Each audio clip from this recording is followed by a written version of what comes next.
एक ऐसा मजबूत गठबंधन है जो महाराष्ट्र के विकास के लिए, महाराष्ट्र को और तेज गति से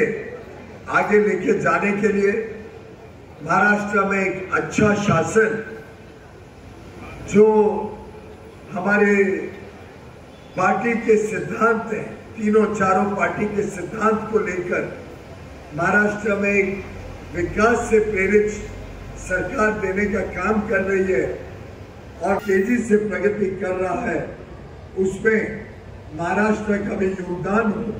महाराष्ट्र में डबल इंजन की सरकार,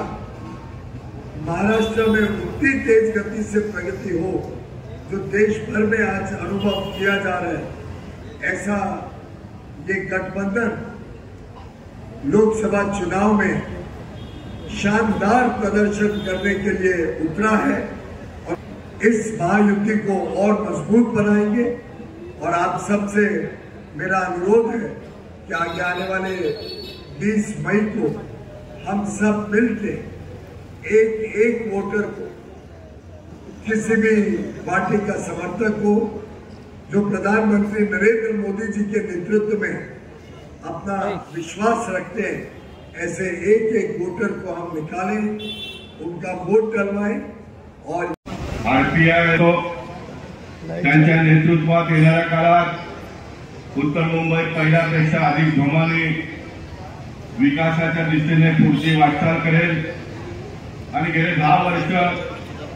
मला खासदार म्हणून आपल्या लोकांनी दोनदा निवडून दिलं। 10 वर्ष भारतीय जनता पक्षाने, शिवसेनेच्या सर्व कार्यकर्त्यांनी मला भरपूर मदत केलं आणि म्हणून जितकं करणं शक्य होतं तितकं करण्याचं काम मी केलं। गेले 10 वर्षात नरेंद्र मोदीजींनी देशामध्ये केलेलं काम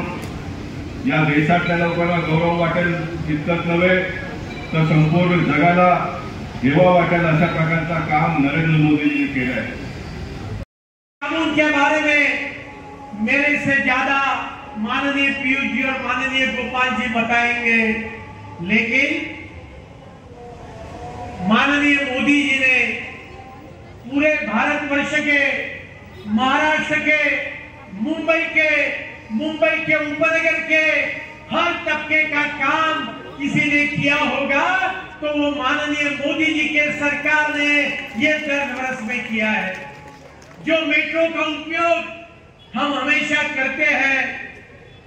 और अंडरग्राउंड मेट्रो भी आने वाले दिन में चालू होने जा रही है, वो मेट्रो मुंबई वासियों को देने का ये मोदी जी ने और माननीय देवेंद्र फडणवीस जी ने और अभी एकनाथ शिंदे जी के सरकार ने करने का काम किया है। और इसके लिए झुग्गी झोपड़ी का विषय हो,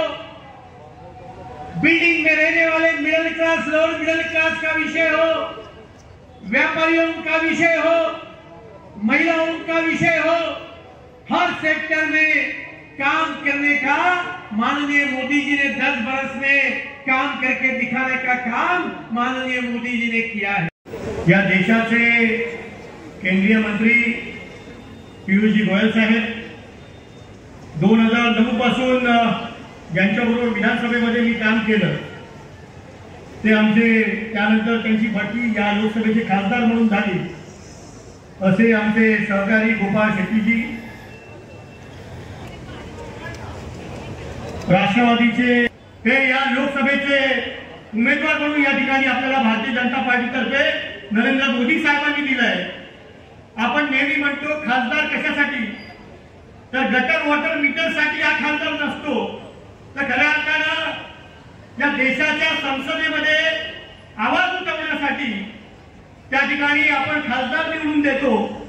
पण आपलं भाग्य हे आहे या देशात आपल्या सर्वांच्या आशीर्वादाने, बहुसंख्येने आणि बहुमताने विजय होणार आहे। विरोधक कोणी असू दे, निवडणूक ही विचाराची, तत्वाची आणि नरेंद्र मोदी साहेब यांच्या नेतृत्वात माननीय गोपाळ शेट्टी साहेबांनी केलेल्या कामाची पोचपावती म्हणून लढवायची आहे। महायुतीचे पहिले यादीत उमेदवार जर जाहीर कोणी झाले असेल तर सन्माननीय पियुष गोयल साहेब यांचा इथे गणेशाने पूजन करून सन्मान यांचं नाव घेऊन घोषित झालं आहे. विजय तर निश्चितच आहे, प्रचार चालू आहे, फक्त लीड कितीची आणि द्यायची आहे त्याच्यासाठी आपण हा विजयाचा एक मेळावा माननीय सन्मान अतुल भातकर साहेबांच्या नेतृत्वाखाली